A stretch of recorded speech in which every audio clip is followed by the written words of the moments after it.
And live again. Welcome everybody. Another show, another live. Same people in front of me this time, or actually, we switched out. We got one back. We got rid of Chris. He's in for a segment coming up, but we got Karl back. He's looking as tanned as a white man can get. That's funny. This is a weekend. You're rather calm. That was the calmest intro that I remember. Was it? Yeah. I didn't do the. We're live from New York. Are you okay? You're all right? I'm okay. Yeah, I'm fantastic. Are you okay? I'm great. I'm back from vacation. In Cancun. This is what you get when us super white folk go to a really nice place. This is how tan we get when we come out. You can tell how tan you got because you have the sunglasses, right? Yeah. I didn't go to Mexico, my friend. I went to the Dominican. Same? No, it's not really. Same. Yeah, we went to Punta Cana with my better half there for a week, and it was rather cool. Yeah, nice. It was great. Well, I shouldn't say cool. Break from the grind. It was hot. It was actually perfect weather. It's great. Very nice, very nice. Well, I hope you enjoyed. Thank you. Sir Greg. Yes, what's up? What is going on in the world of marketing? Oh, man. By marketing, I mean markets. Markets. Oh, there's been a few developments, I guess you can say. One big one that I saw was Tilray finally got into hemp, buying one of the biggest hemp companies. What is it? Manitoba. Yeah. Manitoba hemp. They have the what's that brand? Hemp Hearts. Yeah, Hemp Hearts. In Costco. They're everywhere. Yeah, you can buy them in all like health stores. Like that's actually the first hemp product I've probably ever bought. Was Hemp Hearts. Yeah, and they were around years ago too. So yeah, you're saying they're massive. That's actually a pretty big deal for Tilray to get into that, especially seeing they're obviously going to want to have a really huge American presence. It's one way to do it with the Farm Bill going through and how much those companies are going to absolutely thrive.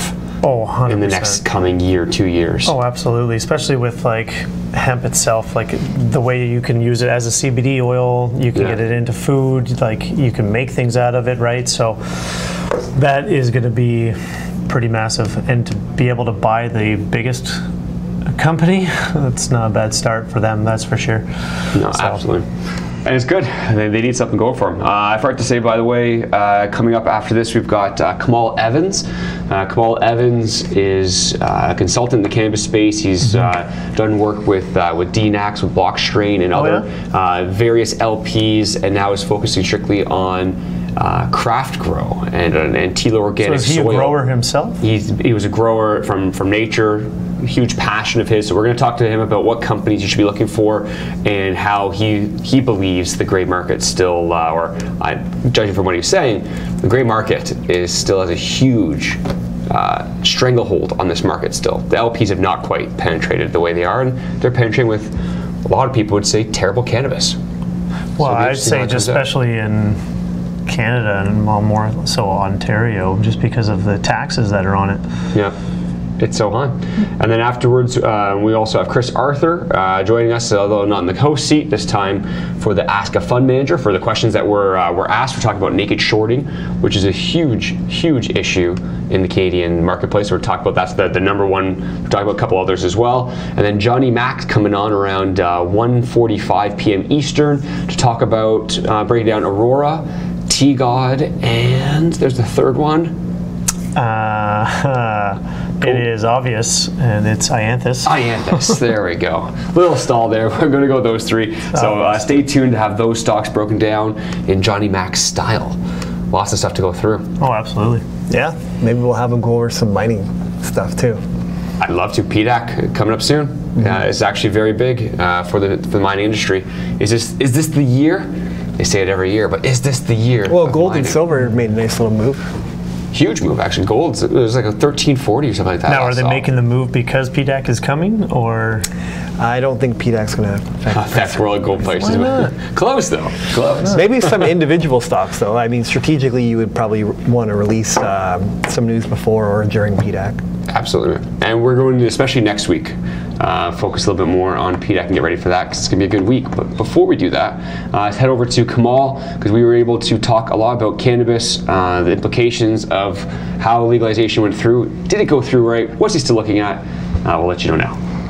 And we're joined here today with Kamal Evans, Master Gardener and Cannabis Consultant. My good man, welcome back to the show. Thank you very much. Happy to be here.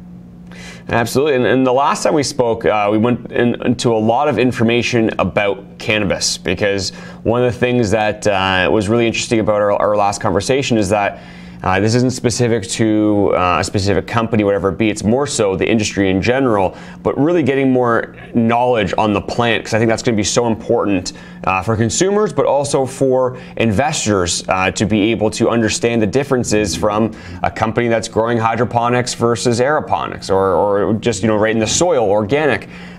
There's so many different variables. It's important to learn them. We're going to do a little bit of that today. Awesome. So why don't we start off? There are so many variables. Oh, I know. A little bit of a lag.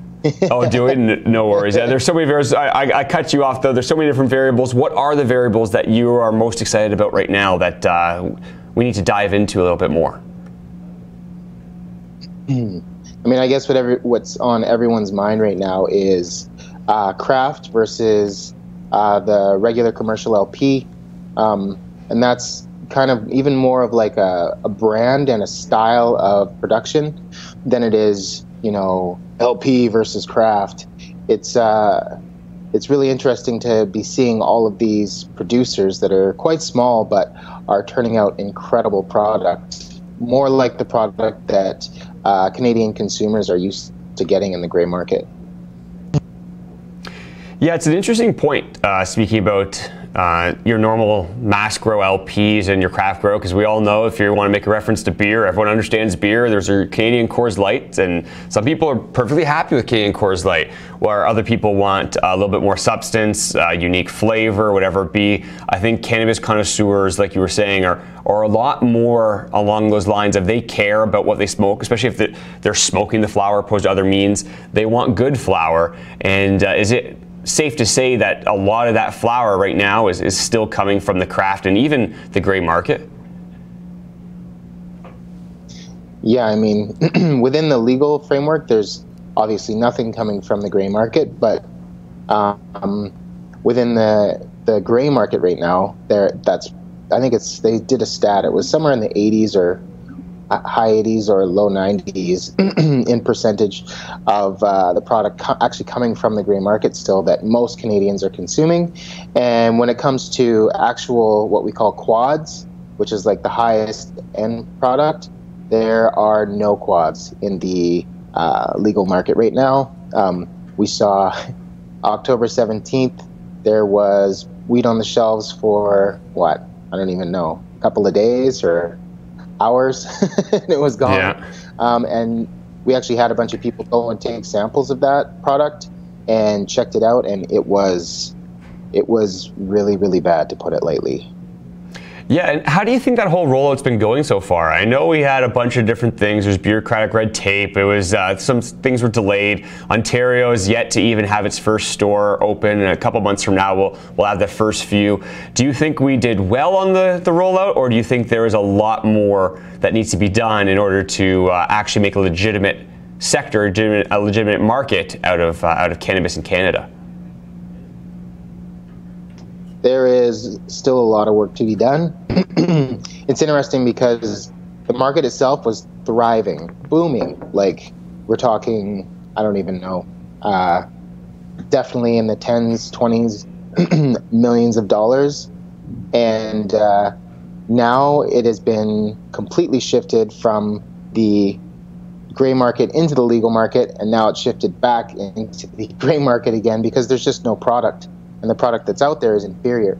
When you're able to create cannabis in small batches using really kind of hands-on TLC techniques, as I like to call them, where you're able to give your plants attention, you're able to do all sorts of pruning, adding all sorts of amendments to your soil, being able to flush for long periods of time, cure for long periods of time, which is kind of like the final touches on your sculpture.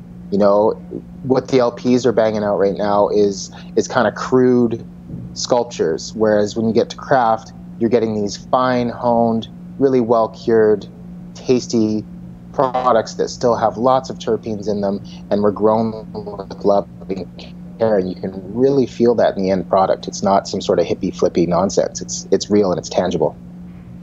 Yeah, absolutely. And I've been trying some of the cannabis coming from the LPs, and there are some okay cannabis out there, and then you find others where it's completely dry. It almost has no smell to it.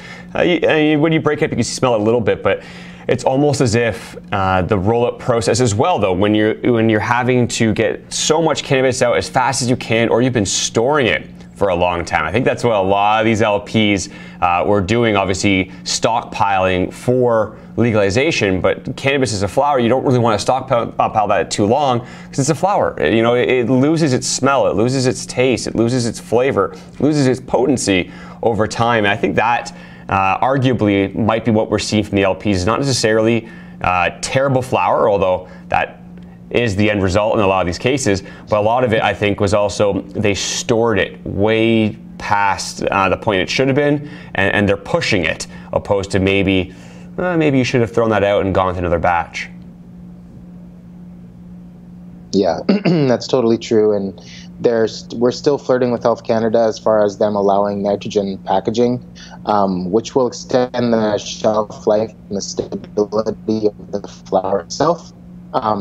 But it's all about creating smaller batches. It's like everything, whenever you see small batch, there's going to be better quality there because it wasn't mass produced. And it's not any fault of the LPs either. It's just really hard to create a premium product on that kind of scale. You can't go out and hire 1,000 trimmers and be making these gigantic batches. It just won't work. You need machines, and you need everything to be automated and run smoothly, and that's how you keep it clean, because in my experience, human beings are the dirtying factor. When at the LP that I worked at, when we switched from hand trimming to machine trimming, our cleanliness went up by a factor of 4. So that means that just having some human beings handling the plants more drove up the microbiome load by 4 times, which is crazy, and I understand why they're doing what they're doing, but I think we're going to see a migration from gigantic production into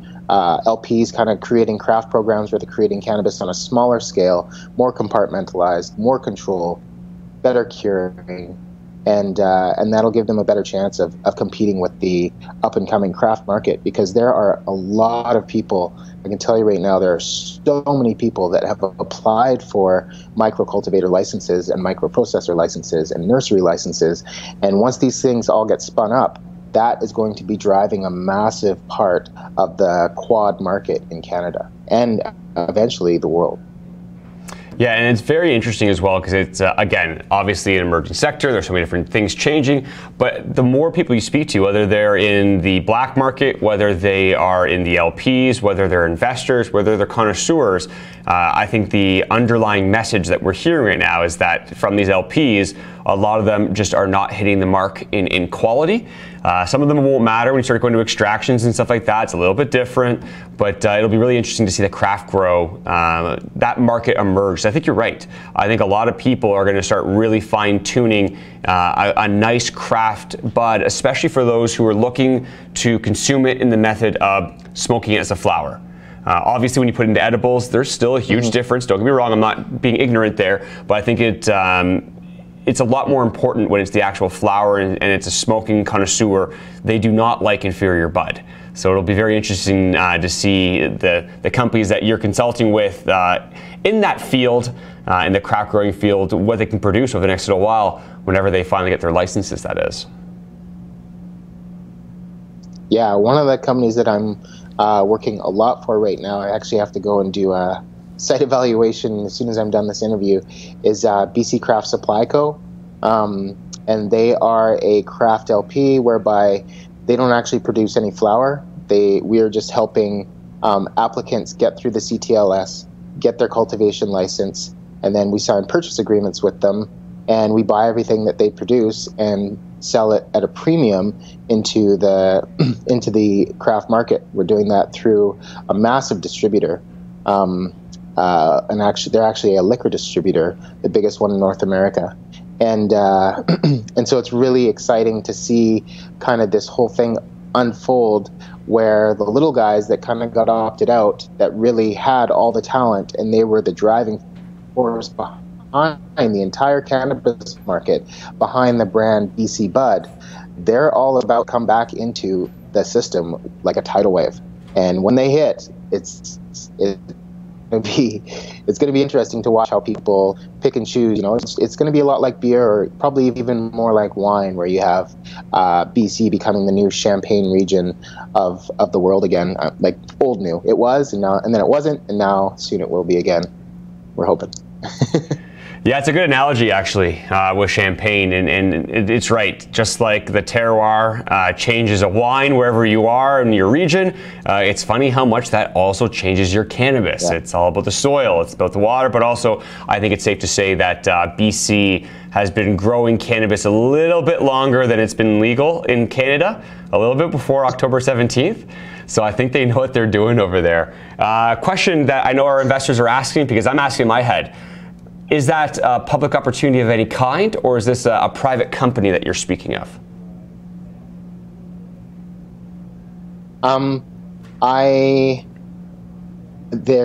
We have been saying that we're going public soon. So I'm not sure exactly what kind of offering that's going to be. That's kind of above my head. But I do know that we're going public, whether that's a private public offering or that's a full-on, hey, we're going public offering. That I don't know, but whatever is going to happen, it's going to happen pretty soon. There's a lot of momentum building behind this company, and they've got their sights set very, very high. They've acquired an incredible team. They're now working with Travis Lane, and he is absolutely incredible. He's a True Living Soil guy. I'm actually going to try and mentor under him and learn how to grow True Living Soil, because that's the one thing that's missing from my dossier, I feel. And the product that he creates is literally next level. So I love that you said terroir. It's funny because we actually have broken up our approach into regions, where we have the Kootenays, we have the Southern Gulf Islands, we have the Sunshine Coast, we have kind of the Valley, and what was the last one? I know I'm missing one. I'm forgetting someone, but it's funny that you said terroir, because we're going to see people supporting and buying regions. We're going to see way more association between the grower and the end product. I think the humanizing factor in craft is going to be massive. It's not going to be like, hey, look at my bag of weed that I got from, Canopy, and that's the end of the story. It's like, hey, check out this crazy tin of like crystally goodness that I got from this guy that grows weed with local deer poop and does some sort of moon ceremony when he's curing it, and that'll be tangible in the end product. We laugh, but it's the stories that people really want to align with and want to invest in. So it's exciting times. Yeah, and I love that you said Tilo Organic Soil as well. A good friend of mine in Ontario, a private company, so it's not a public company you can invest in, but he's been really, really passionate about his Tilo Organic Soil company, Step Oil Soils. He's doing that on for vegetables and things like that, but that's how I realized that Tilo Organic Soil is actually like the top tier of growing, not just cannabis in general, compared to our current methods where we're putting a lot of different additives and all that. And the additives aren't necessarily bad, but from the more I research into it, Tilo Organic Soil, whether you're growing a tomato or whether you're growing cannabis, it really gives so much more flavor, it gives more terpenes, it gives more character to it. So really interested to hear that the craft growers you're working with are working with it as well. Yeah, it's really interesting because right now what we're doing is we're taking a very inert media, which is the actual cocoa or the perlite or the rock wool, and that's what the plant is growing in, and then we're spraying in or dripping in all of these salts in water. And the plants do have a lot of salts and minerals available, and they're able to get what they need, but we're doing all of the work. And if you check out a book like Teeming with Microbes, the approach to True Living Soil or True Living Organics is to actually harness the power of nature, and you don't have to use any salt. You just create a really nice, healthy soil that's aerated by worms. It's been fortified a tiny, tiny bit by certain salts once you've done your tests and figured out what it needs. But literally, you're just planting a plant in that soil and watering it, and all of the microbes and the little relationships going on between the microbes and the roots and the exudates that they eat, and then they produce something else that they eat. And they're doing all of this on a tiny, tiny, tiny scale, but the plant requires far less energy. And once you have your soil set up, all you're doing is watering. You do have to watch your microbiome, so it is a little bit, I don't want to say dirtier, but a little bit more prone to contamination on the lower 30 inches of the plant or so, depending on how you're fertilizing, whether you're spraying or whether you're hand watering. But that just means giping up your plant like some people call it lollipopping, where you just strip all of the flowers off the bottom part of the plant, and that increases airflow and removes a lot of the chance for contamination of the smaller flowers on the bottom. Absolutely, and that's why I love our conversation. There's a lot of knowledge that people can take from this, because so many people have been so interested in the cannabis space just from the big LPs, nothing wrong with them, but like that's all they're focusing on, or they're looking just for who's going to grow the most or who's going to sell the most, when we're not really realizing that cannabis in itself is much pickier. You can really tell the difference between a good plant and a bad plant.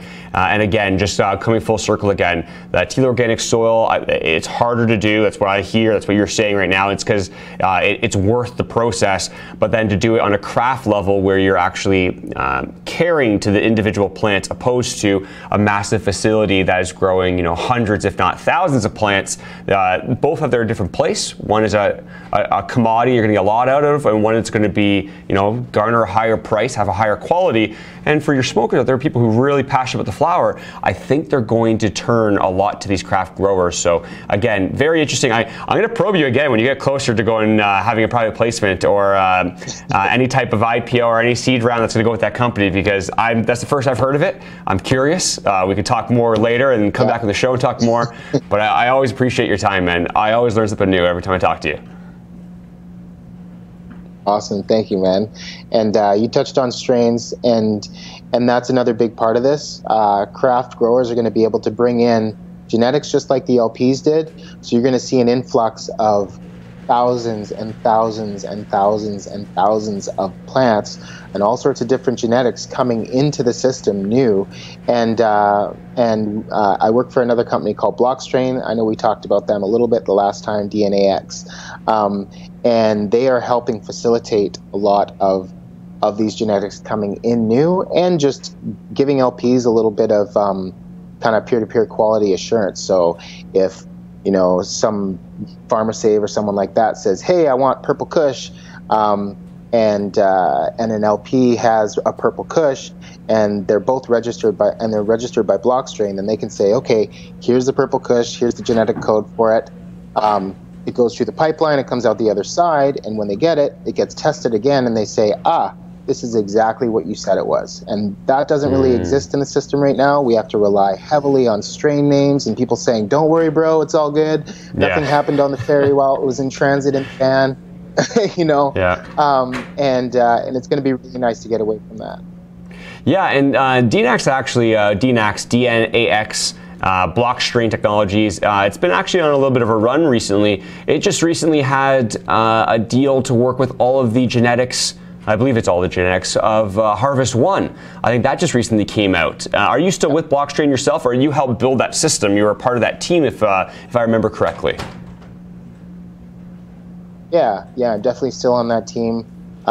They did just do that deal with Harvest One. It's funny because one of their senior growers actually mentored under me a little bit at an LP. We were just talking yesterday about the fact that this has happened, and we're really excited about it. It's really interesting being on the inside of these corporations that are just kind of like starting out. With Blockstrain, it's been absolutely incredible. They have so much momentum. They just did a thing with Bloomberg. And whenever I get on the conference calls and kick it with these guys, it's just like they are so on it, man. They're so focused on their product. They're focused on delivering. They're not really focused on the stock price. And I think that in the end is going to make them way, way, way more valuable than people expect and people understand, because there's a lot going on behind closed doors, and what they offer doesn't really exist anywhere, and the industry really needs it.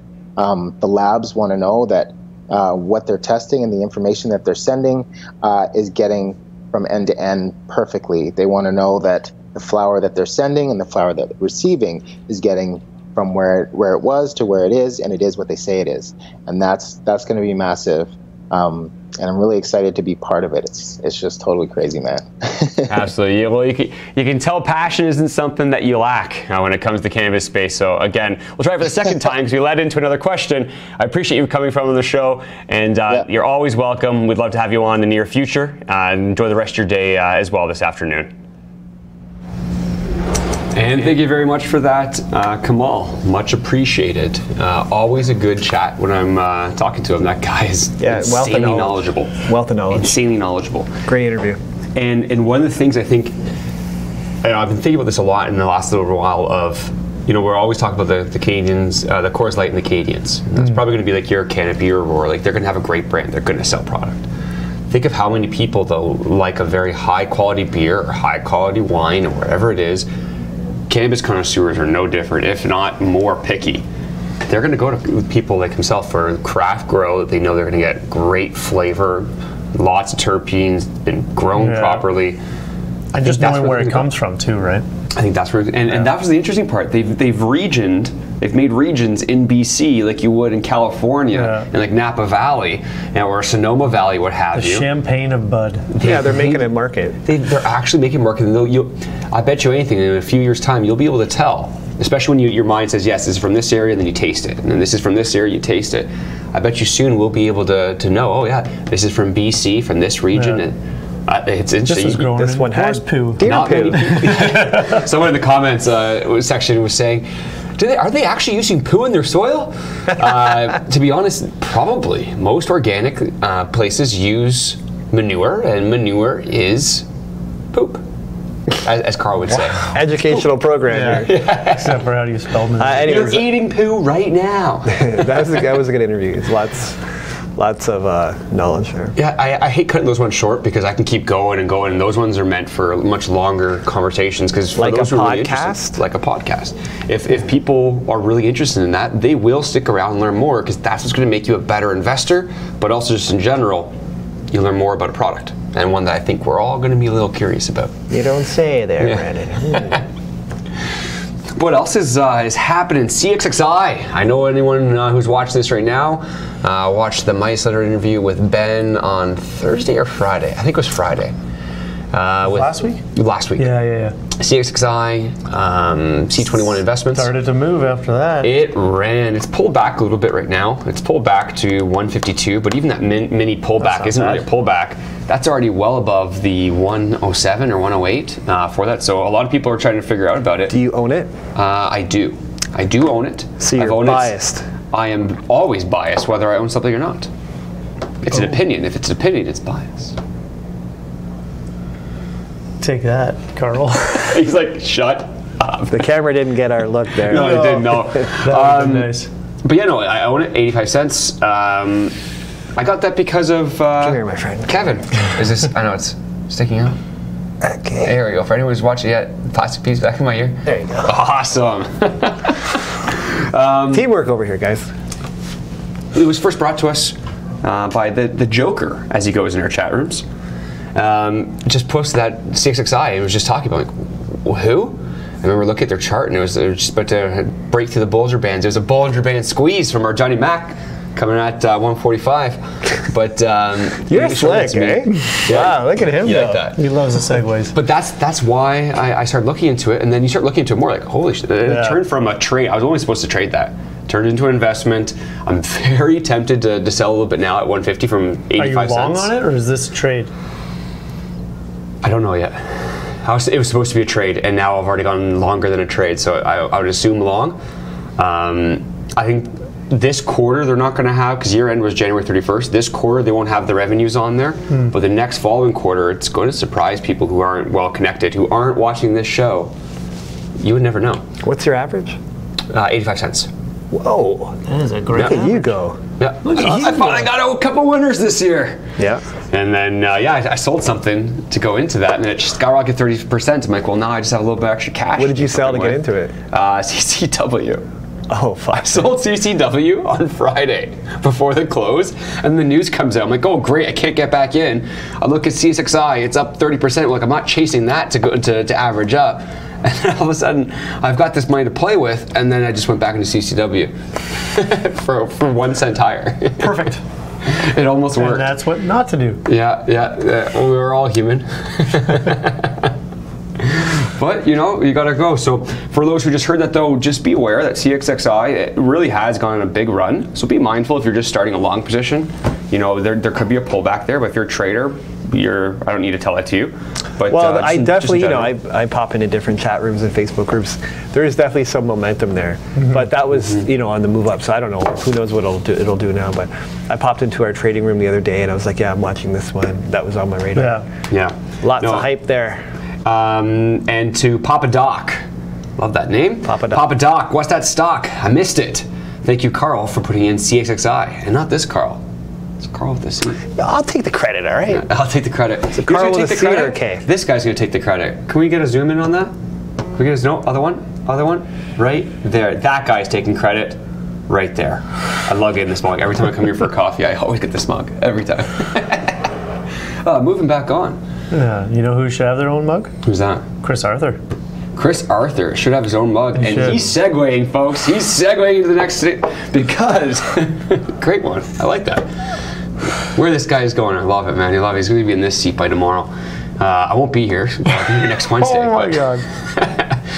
Chris Arthur, all of you asked all the questions. For all of you who are still learning, who are very good at investing, doesn't matter. There's always questions you can learn. One of the best ones, and it's the first one we're talking about, is naked shorting. What is it? Do you agree with it? Should it be a part of the industry, and should it be legal? He's going to answer this right now. And we're joined here again with Chris Arthur, my good man. Thank you for coming back on the show. Happy to be here, Brandon. Happy to be here. Absolutely. And you were hosting last time with me. Yeah. Today you're just here for a quick segment, but it's interesting how the segment even began, because we had a lot of people in our community who were, they're newer to investing, or even if they have been investing a while, there's still certain terms people either mix up with something else or don't know about. Yeah. And we started getting a lot of questions, and people are like, oh, we wish we had someone to ask those questions to. And now I'm here. Yeah. You found the person we can ask those questions to. And every week we do this poll. We go over what different items people want to talk about. And the top 4 that we're going to be talking about today is, what is naked shorting? Yeah. And do you believe it should be legal? That's from myself, actually. I like that second part of that question. What's a good price to E ratio, PE ratio, and how does that differ from sector to sector? Very important to understand that. What do you do when your stock is a takeover target? Numerous things you can think of and actions you can take there. And then lastly, how is debt different from a liability? Those are the 4 questions that were the top voted this week in our Facebook group. Yeah, no, I thought they were some interesting questions. So I'll dive right into naked shorting. So at a top level, naked shorting is when you're selling shares into the market that you don't currently own or you didn't borrow, and you're receiving funds from this transaction. So this is different than a short sale. With a short sale, you actually have to borrow these funds or have acquired them previously, and then you sell them short into the market. So with this transaction, it's been illegal in the US since 2008, in Canada. Still a legal practice, and we'll go into my thoughts on that a bit later. Yeah. But yeah, with this transaction, there are a few different steps involved. So what the first thing would happen is they would sell the shares short into the market, so they wouldn't have to own them. So they're completely going across, let's say, having to borrow these shares originally, and then they receive the market price for these shares.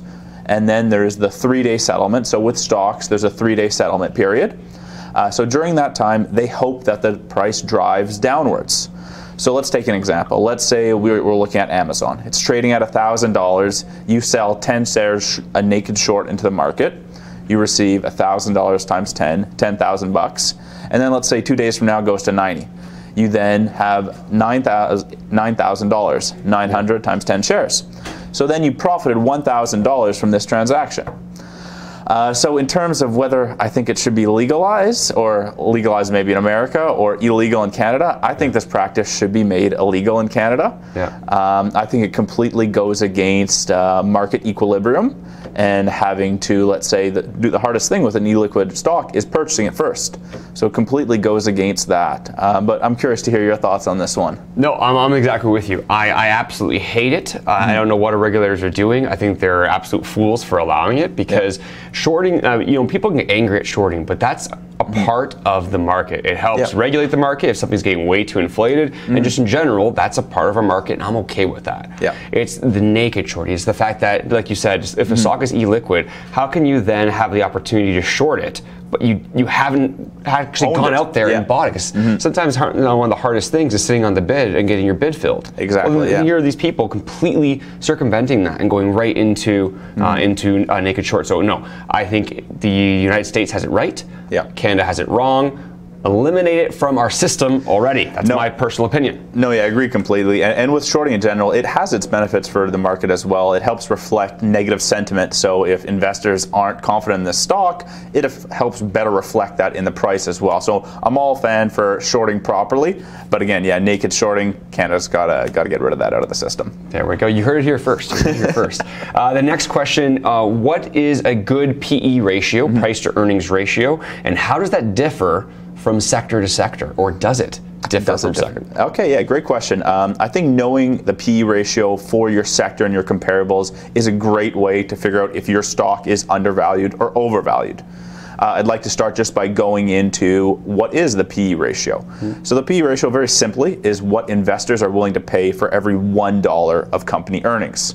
So say we have a PE ratio of 15. Well, that means investors are willing to pay $15 for every $1 of company earnings. And if we take a look at how that's calculated, we'll take the current market price, and then we'll divide it by the earnings per share of the last 4 quarters. Gotcha. So if we take an example, if we're looking at Apple, let's say May 1st, 2018, it was trading at $166.41. And then the earnings per share averaged out over the last 4 quarters was $2.73, which gives us a PE ratio of roughly 60. Gotcha. So if you don't know the average within your sector or have any comparables, 60 doesn't really mean anything to you. Having a PE of 60, what does that really mean? Yeah. So if we want to really blanket slate it and want like a general PE ratio to use, 20 is often the number we use for more mature companies. But then again, take this with a grain of salt, because 20 does not apply to all industries. Yeah.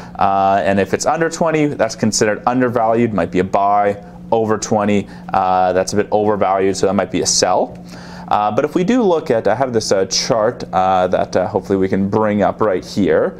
That does show the different price to earnings ratios across the different sectors. So as you can see, it does vary considerably. On the higher end, we have industrials, technology, and healthcare. And then on the lower end, financials, more stable. Yeah. So you can see right here, it does vary drastically from industry to industry.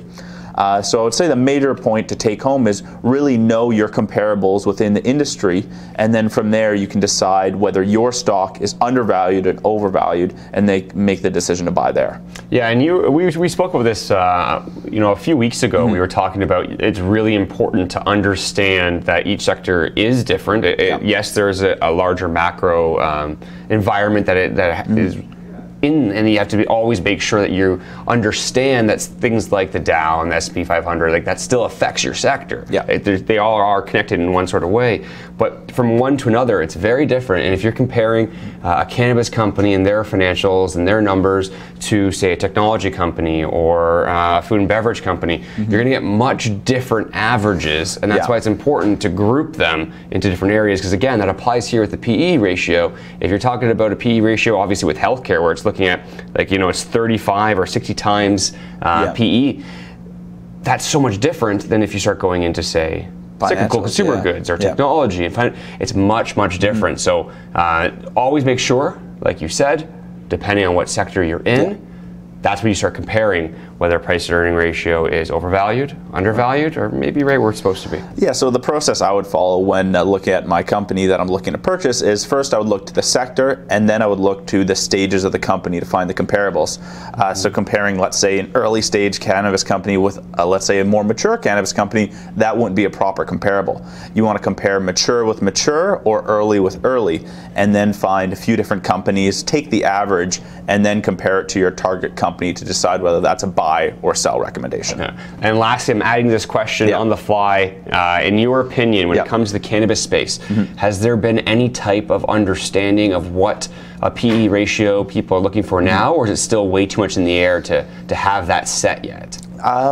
I think it's still a bit in the air. It's coming closer to fruition where we're getting better averages, and I think companies like Aurora, Canopy are really driving that. And once we see them mature, I think over the next year, I expect 2020 we'll have proper numbers and figures where financials actually make sense in the cannabis industry, and they can actually be judged versus when cannabis was initially put out there, everyone was trying to judge these figures and compare them to, let's say, a financials company or a technology company when they're not comparable in the slightest. So hopefully we see that sort of drive out in the next few months. Yeah, I'd like to see that too, and I think we are getting closer and closer. Not there yet, probably not. Not there yet, getting closer. The next question is, this is actually quite subjective as well, as many people treat this differently. But what do you do when your stock is a takeover target? No, I think takeovers can be a very interesting profit source, and I don't find they're taken advantage of enough. But yeah, they can be a great trade if you know how to take place. So the first thing I would look at is your takeover target. Are you buying on a rumor or are you buying on a fact? If you're buying on a rumor, the price still could climb, but if there's no proper news after a few weeks, it could fizzle out. If you're buying on a fact, you got to act early. This gets priced into the market very fast, so you got to make sure you're in the money and one of the early adopters in placing those trades for this company. Another thing you got to look out for is there a chance of a competitive bid being placed on this company? So if we take the example of Disney when they were acquiring Fox, and then Comcast got thrown into the picture, those people who waited to sell their shares of Fox eventually received a much higher price than those who sold originally. So if a competitive bid is getting thrown into play, this is often a signal to wait in the transaction. I'm curious, Brent, have you ever tried to play off a mergers and acquisition play? Depends a little bit on the MPX and Ian, because there's a little bit of arbitrage there, where obviously, usually, depending on if it's all cash, it's obviously a little bit different, but a lot of these deals in the cannabis space so far have been based off of a set value, so you get a certain amount of shares, and that's based off whatever dollar value at that day that news release came out. But as it trades over the next couple of months, sometimes you spread away from that, and one becomes more valuable than the other. That's not my forte whatsoever. I made a couple bucks there, but I think more of that was just had a good feeling about it. When you're playing arbitrage, there's a lot more to it. I like to be in the speculative plays for sure. But given how many hours I spend away from a computer at times, I don't like to get into too many different things unless it's an actual. I prefer to invest more than trade. But if you're playing the spread between like the arbitrage of a merger and acquisition, there is that opportunity that you can get a really nice spread from that. It just depends. You got to know what that spread is and stay tuned with what's happening. And as an investor, another thing I would say is if you're just buying into it just for the chance of, let's say, a competitive bid, you got to make sure you want to own that target company over the long term, because if they don't get bought out, you're stuck holding this stock. So I would say really evaluate that stock, and if you don't, or you're not confident that you want to hold this in the long term, don't make the buy. You got to be confident in that initial purchase. Exactly, so if you're looking at this trade and you want to know how do I place your typical trade on a merger and acquisition, what you want to do is go long on the company being acquired. And the reason for this is they're likely paying a premium for this company. They are in demand, and they're going to pay more than it's worth. So that share value will likely go up. So we want to go long to profit from this increase. And the company acquiring the target company, we want to go short on them. And that's because they're using cash resources, or they'll have to do a type of financing just for this purchase. So we want to go short on them and then get a little profit from both ends. And that's exactly how you would have played out with, let's say, the Disney Fox scenario. Go short on Disney, go long on Fox, make a profit on both sides. Fair enough. And a lot of the times there, issuing a lot of shares in these deals and obviously diluting their company. You dilute the company, the value is down, people sell, hence why you're short, has a higher probability of working in that situation. No, yeah, so I would say that's the average trade we see play out, but definitely do your due diligence, check it out, but that is how you typically play off a mergers and acquisition strategy. Very nice, very nice.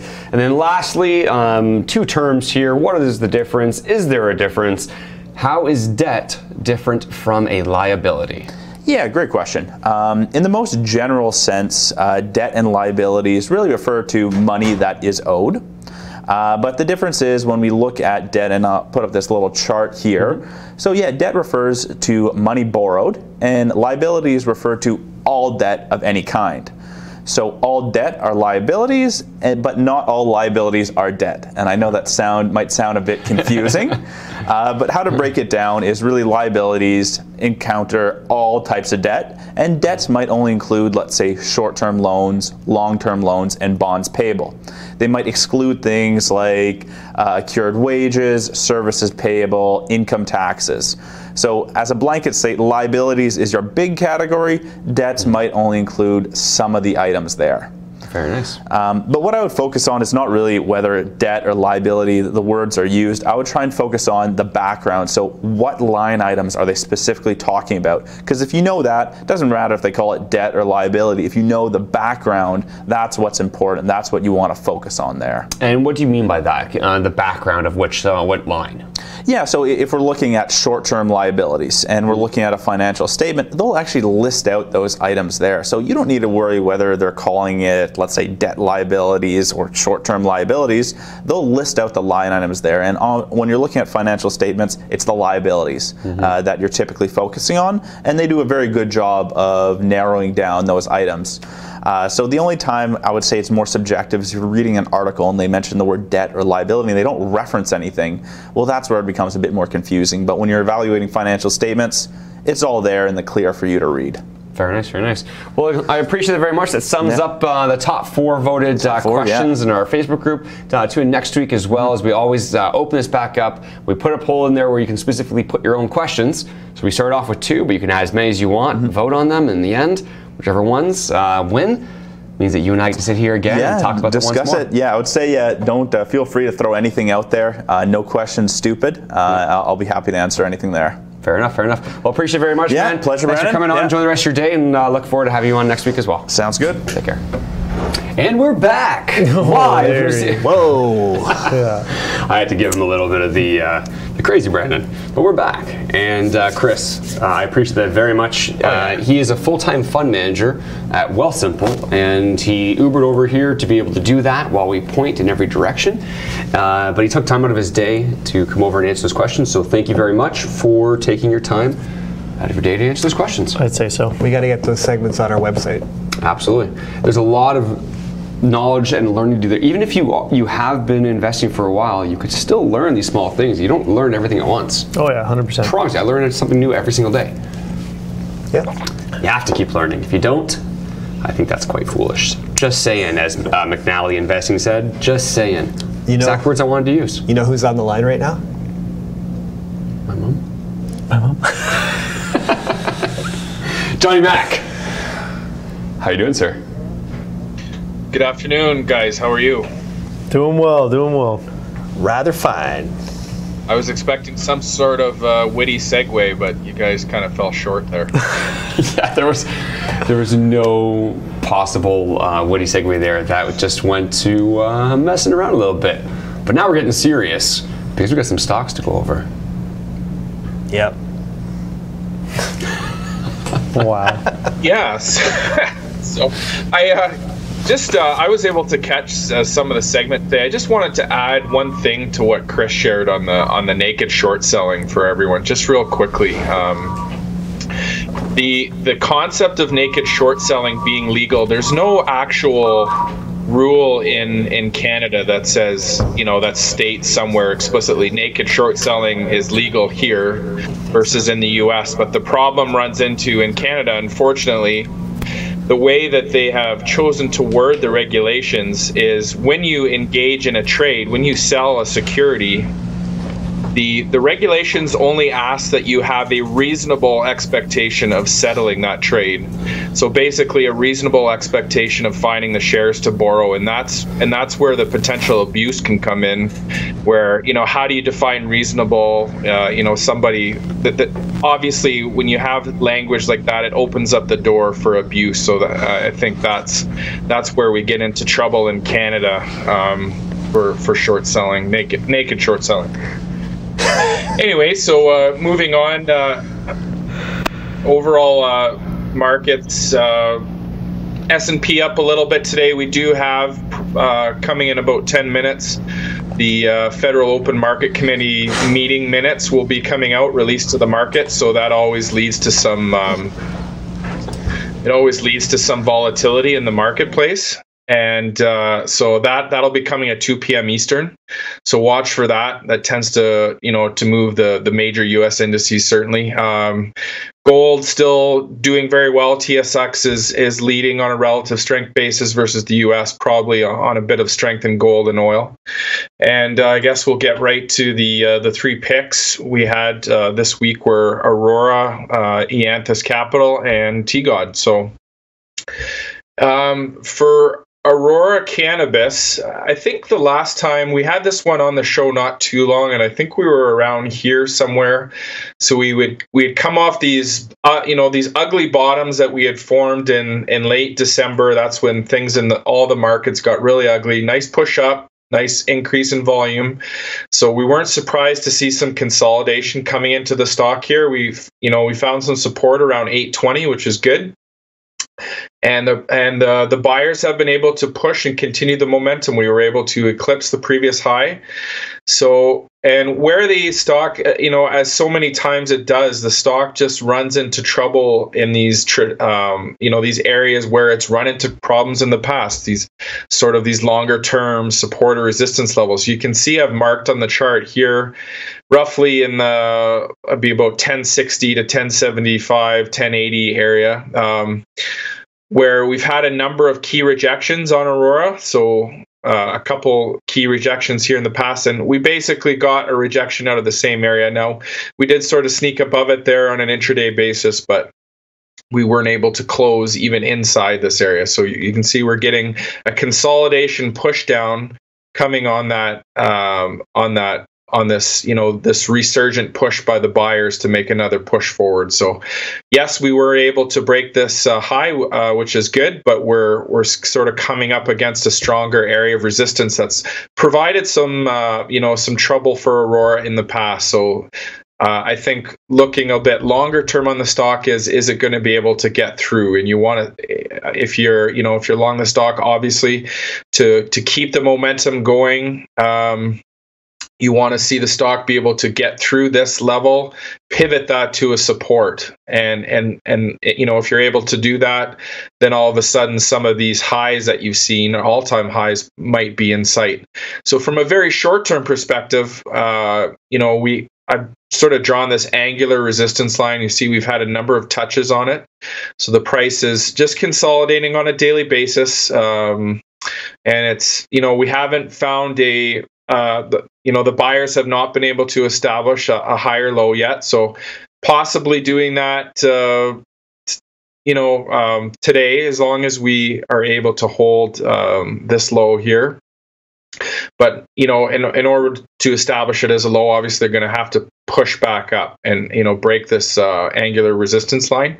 Notice, I don't know if everyone can see at home, this is the 200-day moving average here in red. It happens to be in this roughly 885 to 865 area have marked as support. So we've had a couple rebounds from there, and that happens to be at the 200-day moving average as well. So from a longer term standpoint, when the price is above its 200-day moving average, and when the 200-day moving average is rising, which it is starting to rise slowly again.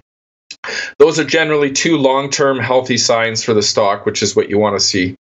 So what we're looking to do is just change this daily trend around and see if we can get some, the buyers able to get out of this consolidation and then make another push for this high that we established. So that's basically what we're looking for. So, I would certainly expect this area, again, if it, for whatever reason, it gets down here, I would expect this to be a support again. But ultimately, what we want to see the push up. So an area I would be looking to break, for example, so this, and if you look at it here, so the candle I have highlighted right now, you can see that all the other candles that have formed since, so we've had a week full of trading, all of them are inside this candle. So we have inside candle activity, and I believe, if I'm not mistaken, this candle was formed on the earnings that came out last week for Aurora. So basically, breaking this candle to the upside, so breaking would be 990 to the upside would be bullish. If it were to break to the downside on the low end, 883, that would sort of be a bearish sign, and 883 happens to be basically where the 200-day moving average is. I would kind of look for a clean break because we know we've had some rebounds here. But so those are a couple things to be watching for. If for whatever reason this area, the price was to continue down and this area doesn't hold, then we do have this support area that we had around the 820 area. And we did get, that was our last bounce. But if we're going to give back all of that, then, the chances that the buyers are able to make another push up and then break, certainly not in one step. You would expect if we give up too much more ground here to sellers, then it might be a little tough to sort of re-challenge this. Certainly in one step, you might have to bounce around a bit sideways or consolidate a bit in a tightening range before you're able to sort of make another attempt at this key resistance level. So that's kind of what I'm seeing on the Aurora. One other thing I wanted to note, again, very healthy that we've seen these pushes into the above 70 RSI level. That's, bulls are making themselves known. The sellers of that imbalance of power that we've seen before on these pushes in the past, obviously we're much stronger now relative. Getting into quote unquote overbought territory in RSI is a show of strength. And that's what we're getting. And we are seeing some good volume. We got another good volume push again on this when we set that new high, which is good to see. One thing of caution that I kind of noticed that I did want to note as well. We are seeing a bit of divergence in momentum with the stochastic oscillator. So you can see that even though we made higher highs here, we've actually made a lower high, and we've made a higher low compared to here, but we've actually made a considerably lower low. So that would kind of have me cautious. I would be watching to see how that plays out. It's a momentum divergence. It basically means even though the price is setting new highs, the momentum, as measured by stochastic, is not sort of confirming that momentum. But saying that, we are not seeing the same divergence in RSI, and we're not seeing the same divergence in the PPO. So that's another thing to keep in mind, but I thought I would mention it anyway. Yanthus Capital, this is a weekly chart. Couple things I wanted to note. Generally, the trend has been up. So this is a stock that's showing a lot of strength. It's been doing well, which is good, obviously, if you're holding it.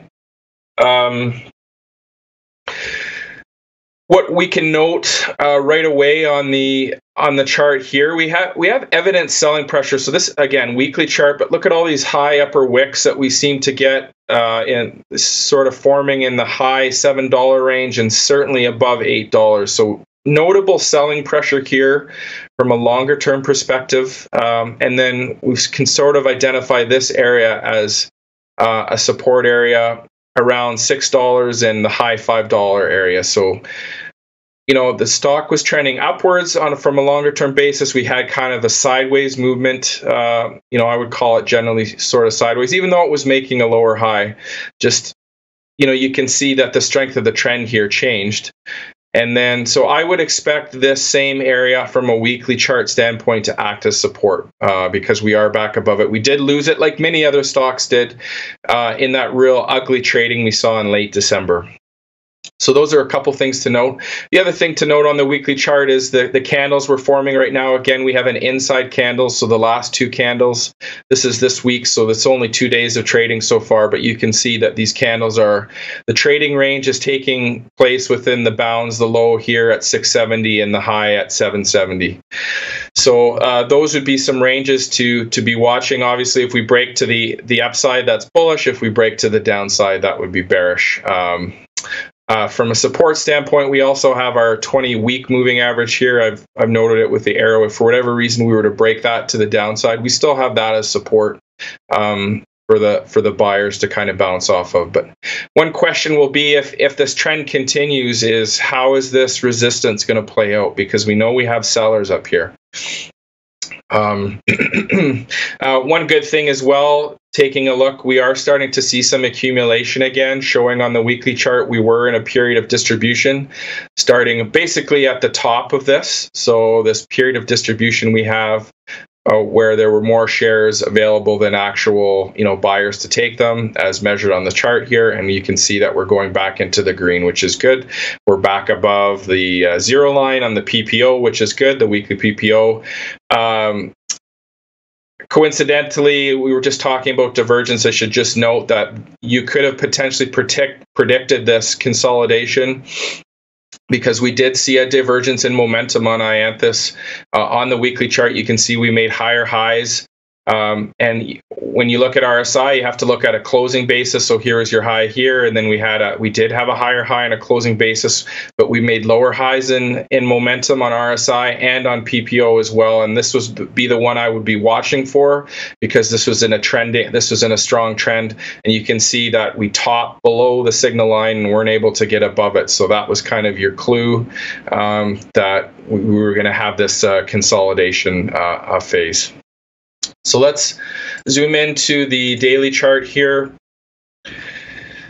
So I grabbed this 650 area, give or take, as a potential support area, because we got a number of tests before we were able to break out of the downtrend. That we were getting a number of tests here. You can see 1, 2, 3, 4 tests, and we were able to break that, which is good. You can see the 20-day moving average is now acting as support. We've had a few tests on that, so that's good to see. But broken resistance, we would expect this to become support if it's needed. If the price were to fall here, then we would expect this to act as support. We also have our rising 200-day moving average. So just like Aurora, the 200-day moving average is rising. The price is above it. Long term, that's a good sign. So right now we're into a bit of consolidation. I mean, this was a nice trend, a nice push up. You can see I've shown a similar line on GGI and such, that look at this during this trend, even in all these pushes, never able to get above 60% on the RSI. And then look where we are now. We actually got into overbought territory. So you can see that imbalance between the buyers and sellers has shifted in favor of the buyers, which is good to see. On the daily chart standpoint, we're well into positive territory on the PPO. We do have a signal line crossover here, which sort of reflects this temporary weakness, but still momentum very firmly positive, because we're well above zero. We did get a nice increase in volume on this push too, which is good to see. Basically as we formed this bottom and we came up, the volume was increasing.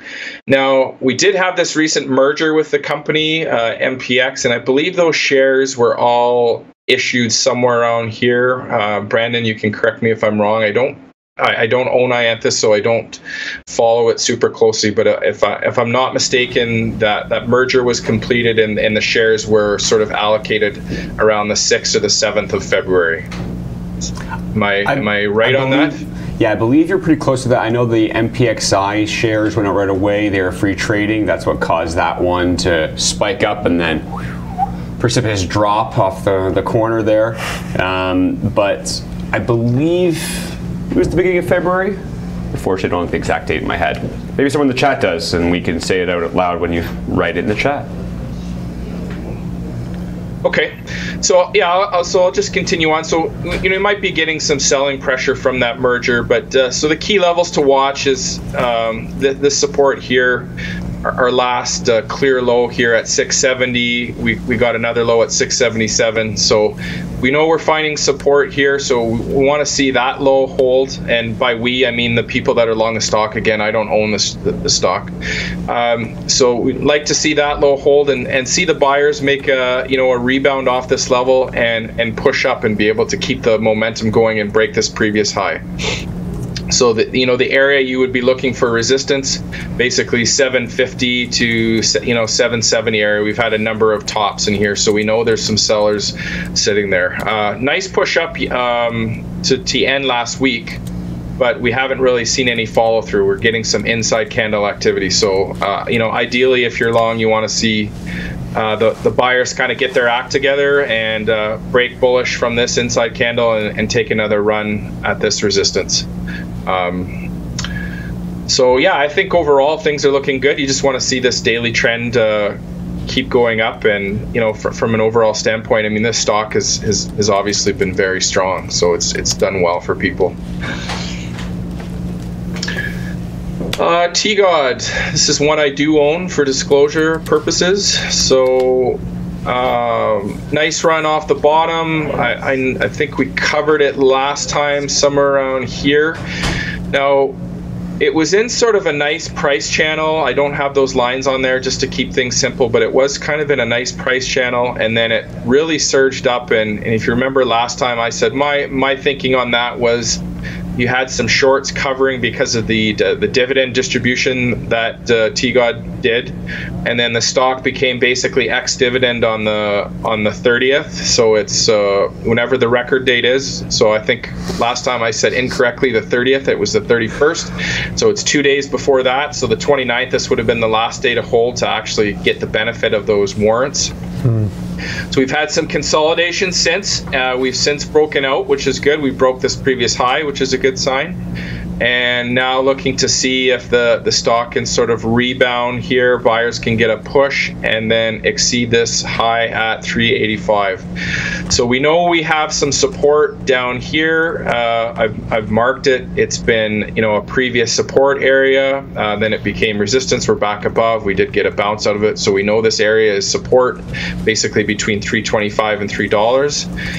And then sort of a tricky thing going on. It looks to me like this longer term support area, it gave us support early on when the stock started trading. We lost it and it's become resistance. Now we're back above and it's closed above that area. So I would kind of expect this area to act as support as well. So that would be sort of 370 to 350 area. And we're sort of towards the bottom of that range right now. So I think it would be really healthy to see the stock push off. It would be pushing off the bottom of the support area and then break this previous high at 385. That would be a really good sign.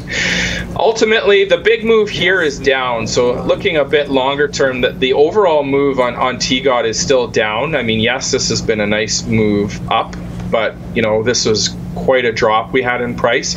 So I think the healthiest thing is we want to try and challenge this very significant resistance area we have at $5. You can see that when that liquidity event happened in November, this was where all the momentum stopped. And you can see this was the previous area that buyers were dominant, buyers were propping it up, and then on the way down, once it broke, coming up, we've definitely shown that the sellers are dominant here. So I think for a longer term standpoint, it would be very healthy to see the price back above $5. That's going to take some work. We're going to have to, first of all, first things first is try and eclipse this previous high here at 432. We did get kind of a rejection off the falling 100-day moving average. You could sort of argue that moving average might be coming into play here as well, because we haven't been able to, we basically closed right on it here on Friday and we haven't been able to get above it yet. But overall, short term, I think bullish. This was a nice push, and in order to keep things going, just want to see the buyers push back again, get back above this and try and challenge this high. And then the next obstacle is this significant one in the high $4 range to $5, the $5 mark. So nice. Once again, as noted on the other ones, RSI is remaining strong even on the pullback. We basically stayed more or less above 50%. So the sellers are not dominant, certainly from a shorter term perspective when you're seeing RSI readings like this, which is what you want. And Johnny, what are you looking at it personally? Are you looking at it as more of a trade for yourself, or do you find that setting up to be a longer term investment, if you don't mind me asking? I haven't, I participated in the IPO. I sold those shares quite a while ago. I just, kind of thought the stock was getting ahead of itself. And the other shares that I'm holding, I'm kind of looking as an investment. But to be honest, if it were to get into this $5 area, I would probably be taking some profits, looking to take some profits, because I do think this will be a tough area to break. Would I be looking to sell my entire position? Absolutely not. Probably be keeping some, but I think certainly if you look at this stock as a trader, you can tell that this $5 area, this area of marked in red, is going to be a significant area to break. But once the stock, or if however you want to look at it, does get above that, that looks very bullish to me. But you have to remember the overall move is down. This is just sort of a counter trend move for now, even though we've had some nice higher lows, higher highs consolidation. The overall move has been down, so it's up to the buyers to sort of push back against this trend and reestablish more of a longer term strength in the stock. Right. Awesome, appreciate it. Yeah. Sorry if you caught us laughing at the top of the segment. Brandon and I had a little bit of one of those moments where you're live and you're laughing. It's he actually ran off the. I was crying. Yeah, I couldn't stop. Anyways, so Johnny Mac, what do you want to cover right now? Do you want to do some mining? What are you feeling like? Yeah, dude, you want to talk about CCW news? Sure. What did you think of the news? Very impressive grades, very high grades, quote unquote bonanza grades. That's not a defined term, but I think those kind of grades definitely qualify. That's actually it is a term. You do see it. Yeah, it actually is a term. You see it in mining for high grades, gold, silver, whatever. So narrow intercepts but high grades. So how come interesting market reaction. Drop a bonanza? They're not allowed to use bonanza, and you'd have to ask Steve Ragosi. I couldn't answer that question. Solid answer. Yeah, I'll get him at PDAC. Anyway, sorry, dude. So yeah, it's been no problem. It's been an interesting market reaction to CCW. So I think I don't know if it was last week or the week before we covered CCW. This is a weekly chart. I noted that we were this is a descending wedge, so there's an inherent bullishness to this, again, because of the slope of the trend lines. And you can see that we have been able to put in a higher low here on the weekly chart, and we were able to get above the previous high, so we've sort of changed that trend around. And the stock has made an attempt to push out today, which so far has failed. Let me update this. I don't know if I've updated it, but yeah, so far it's failed to break out, but we did get a move through this trend line, and we've had a few touches on it. So we had 3 touches on it, so it was a valid trend line. So interesting reaction. That's the weekly chart. We could zoom into the daily chart, kind of see what's going on a little bit more. So I had identified this previous support area. So when we were sort of trading sideways, you could have argued sideways, or you could have argued ascending triangle, but either way, we definitely had support here in the mid 50s. Karl, just give me a sorry, I have a knock at the door. Sorry, just give me a sec. All right. No worries. Well, we could skip to talking about the actual news release, where it was a good news. Like, a lot of people in our mining chat rooms, some of them in there are, they've been investing in the mining world and the exploration world for many, many years. They saw the results, and those are actually quite decent. I think it was over 2,000 grams of silver per ton over something like 5.23 meters. I'm just pulling that from memory, but it was a pretty good result. Not much follow through at all. No, but it didn't do its typical it didn't do its typical like sell the news kind of thing too either. So that's kind of nice. Up. I mean, the volume is there. So I think there were buyers though, because there's a good amount of volume, like you're saying. So I think there were buyers, but there was also just as much selling pressure, and it's just been a tug of war right around 55 and 54 cents. Yeah. But that was a good result. Like it was a decent result. There's got to be some warrants, some cheap gotta be paper. cheap paper. Yeah. And that's what we always say, look for the cheap paper. There is more cheap paper coming out in, I think, a month. We're going to go over that with Johnny Mac. Sorry about that, I'm back. Very nice. Yeah, we'll pull up an old news release from... You guys hear me okay? Yeah, we can hear you. We're going to... Yeah.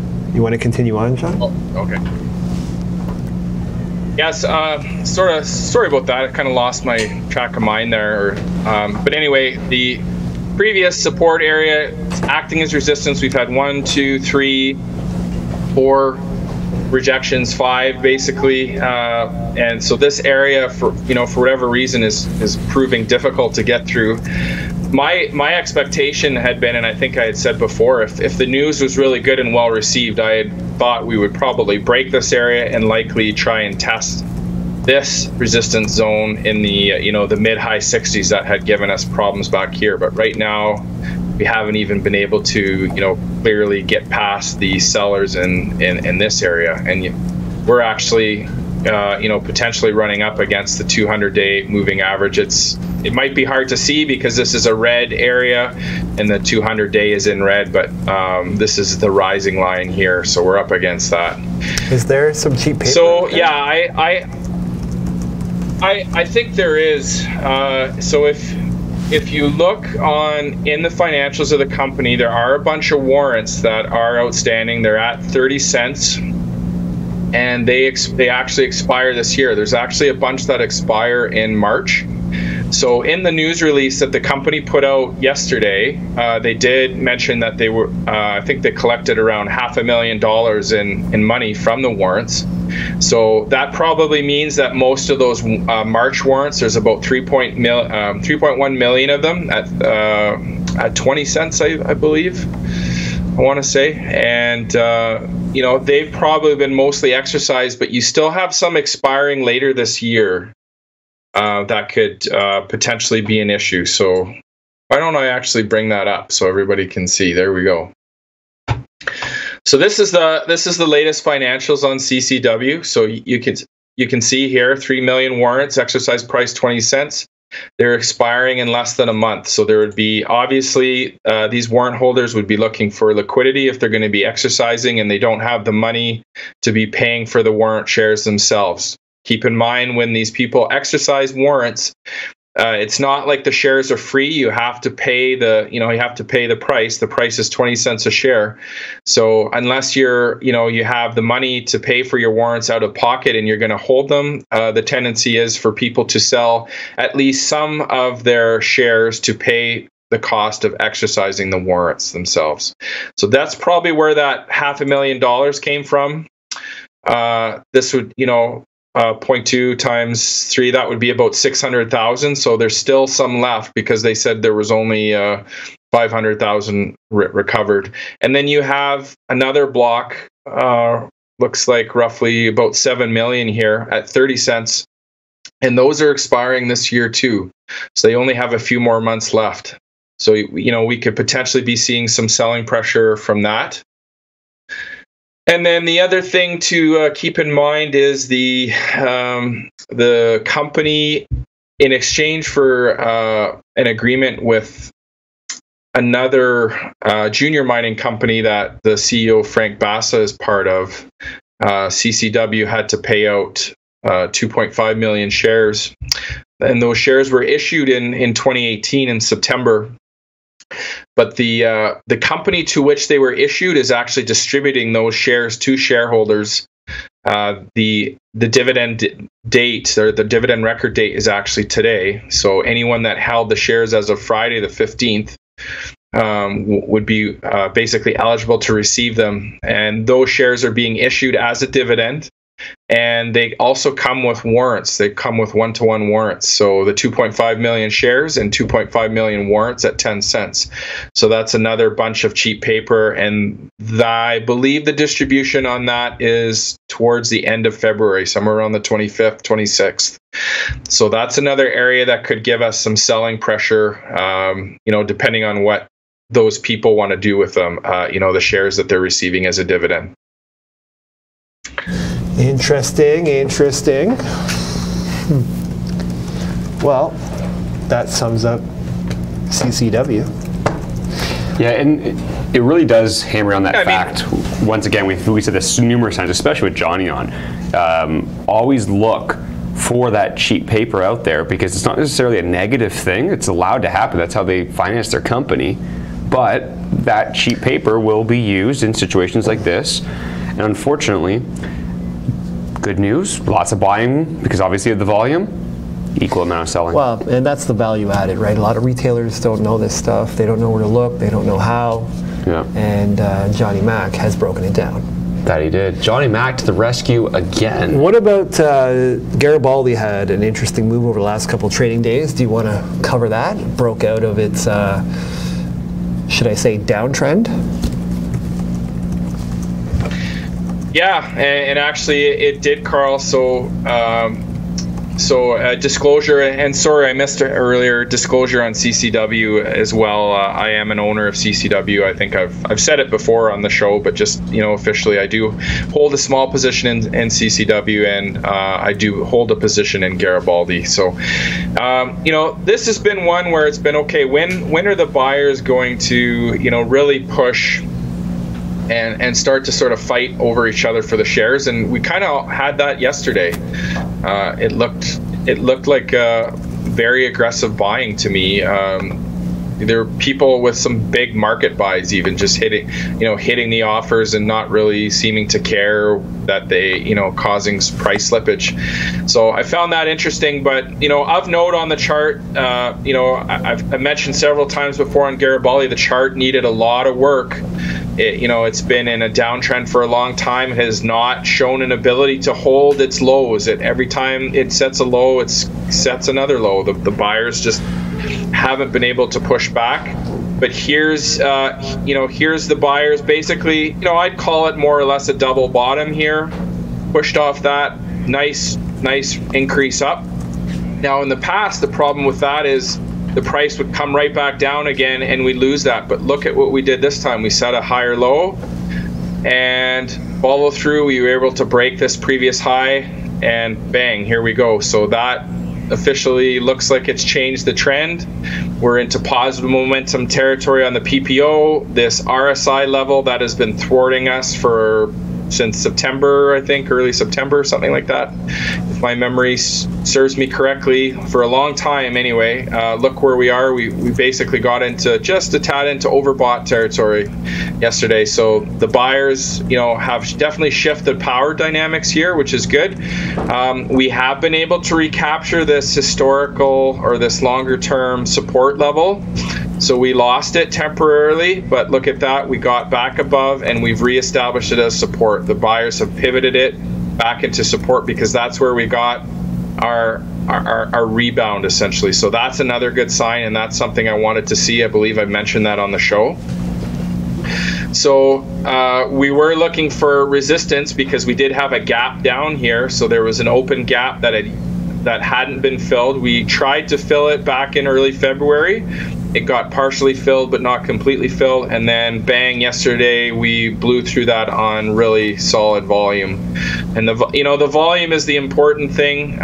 We haven't had over 1 million shares in quite a while. We'd have to look back basically to November 2nd. So it's been a while since Garibaldi's traded over 1 million shares. So that was nice to see, and especially coming on a push upwards. So some changing dynamics here, maybe some changing sentiment on the stock. I think there's some expectations of news in the near term. That seems to be the general consensus. We could potentially watch for this area of broken resistance to act as support. So we are getting some inside candle consolidation today. So here's the the candle from yesterday, and the trading range is completely within it. So possibly watching for some inside candle consolidation. I don't know if, depending on how this closes today, whether we're going to get follow through or whether we need to consolidate a bit for a couple days. This is a decent increase. If you look on a closing basis from the low here, closing basis from yesterday, we're basically up 33%. So that's a pretty big move. Would be completely normal and healthy, in my opinion, for the stock to consolidate a little bit before it makes another attempt to push up. If the buyers wanted to. Is it possible to confuse a double bottom with a head and shoulder? Is it possible to confuse a head and Sorry, say that again. Confuse a double bottom with a head and shoulder. Can one make that mistake? Well, with the head and shoulders, the bottom should be. I mean, you could potentially argue, an inverse head and shoulders here. You could say, okay, here's your left shoulder, here's your head, here's your potential right shoulder, and we broke here with volume. Very important on an inverse head and shoulders a pattern to get breakthrough with volume, and we did have that. You could potentially make that argument. If that's what the question is related to, if someone's saying I see an inverted head and shoulders pattern, I wouldn't necessarily disagree. I suppose we have a very established downtrend, and we've had a shifting of momentum here, and you've got, see if I can draw it, maybe make it clearer for people. Yeah, I only asked because I got a question. So here's your downtrend. Here's your downtrend. There's your right shoulder. There's your head. There's your left shoulder. And basically, so left shoda, right shoulder, head. So if someone's doing this pose, you would basically consider. What's that? Sorry. Yeah, you can't see it. The camera's not on me. That's okay. Like if you're doing this pose, that would be a head and shoulders. And now it's stale. Yeah. So yeah, you can make that you could make that argument. Either way, the trend has changed, and that's a very good sign. So an inverted head and shoulders pattern at the bottom of a downtrend would be very bullish. You would basically mark the potential move based on the distance between the shoulder and the head. So we're at 120 on the top, and on the bottom, what are we on the bottom? 33 cents. So 33 cents from 120. So that would put us at right here, 150, in this potential resistance range where we've had a couple tops. And obviously we have some resistance to overcome at 140 as well, because we've had two rejections here, and here. So I mean, it's kind of a wide range, but there's sellers up here. And John, really quickly, we got about 2 minutes here before we wrap up. There seems to be a really positive correlation between CCW and GGI, where you see it in our chat rooms all the time, where someone's talking like, oh, I'm going to sell some CCW to hop into GGI, or I sold some of my GGI to hop into my CCW. Is this just because our community likes both stocks, or is there an overlap where there actually is this correlation between these two companies, specifically on investors and traders? It's called bull market run. In reality, I mean, you would expect a correlation to something like Metallus, MTS, because Metallus and GGI are obviously Metalis borders GGI to the south, so they often trade sort of hand in hand. The correlation to CCW and GGI, I mean, there's nothing that really connects the two companies other than essentially what you said. They're junior mining, and they're covered by BMR, which is the group. BMR really promotes them, really believes in these stocks a lot. I have seen some potential evidence today that you're getting selling pressure on CCW and the money moving into GGI. The big seller today on CCW early anyway was Scotia, and the big buyer on GGI was Scotia. So you might be seeing some money move from CCW into GGI potentially. So I don't know why people want to bounce back and forth. Maybe they just want to try and play the news. The news releases. They think, okay, I'll sell on the CCW news, try and buy before GGI puts out news, sell on that news, buy back in for CCW. Who knows? People have all kinds of different investing strategies, and that could be one of them. The people that are trying to play the swings and play the news. So fair enough. Well, you want to sign us off, Brandon, as you normally do? Yes, because you don't have what I have in front of me. Do it up. I'm going to say this part, and then Karl's going to sign us off. First off, thank you very much, John. I appreciate it very much. And the reason why I want to put this really quickly is that next week we have Radiant Technologies coming on the show. We've got Dynamed. This one's very interesting, actually. Malin Brockstein was bringing it up. I was reading into them a little bit. Dynamed is the American cannabis company, so we're going to be diving into them. We have an interview coming with them as well. And Health Space is coming on the show. But to end the show in the most emphatic manner possible. All right, everyone, we're going to leave here and go to the keg. Have a good night. Take care. Wow.